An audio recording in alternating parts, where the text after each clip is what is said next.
Okay, so this week for our grammar lesson, we are going to focus on subject and predicate.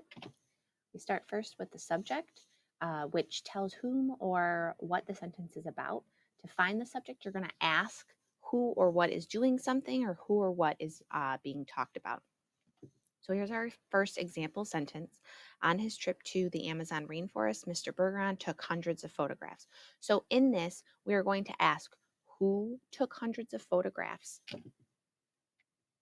and that would be Mr. Bergeron. So therefore, Mr. Bergeron would be our subject. Hanging from the thick tree branches was a hairy sloth. Now our question for this would be what? What was hanging from the tree branch? Here we have the hairy sloth. We also want to look at not just the subject, we're looking at a complete subject and the simple subject. So the complete subject will be all of the words needed to tell whom or what the sentence is about. The simple subject is just that main word or words to complete the subject.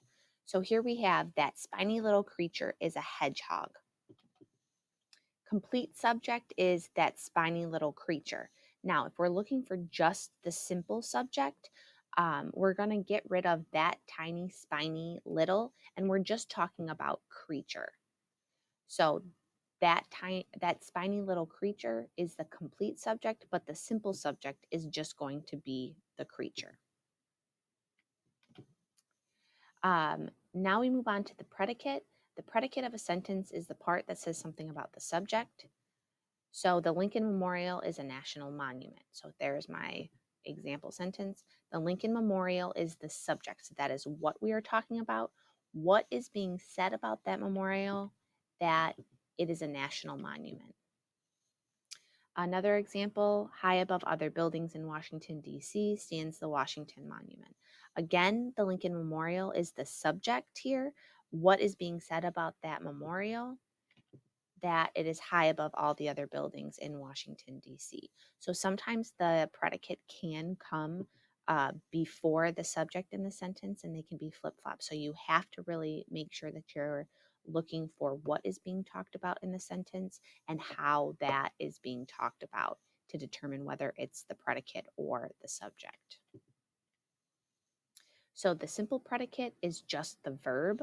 The complete predicate is all the words that say something about the subject. So the author autographed copies of his latest book. What is the subject in that sentence? It's going to be the author. Now, the verb, what did the author do? The author autographed copies of his latest book, but just the verb is going to be autographed. That is what he did. And then to complete the rest of it, what did he autograph? Copies of his latest book. That would be the complete predicate. Now you're going to move on to the exercises to practice identifying the subject and predicate and identifying the complete predicate and the complete subject.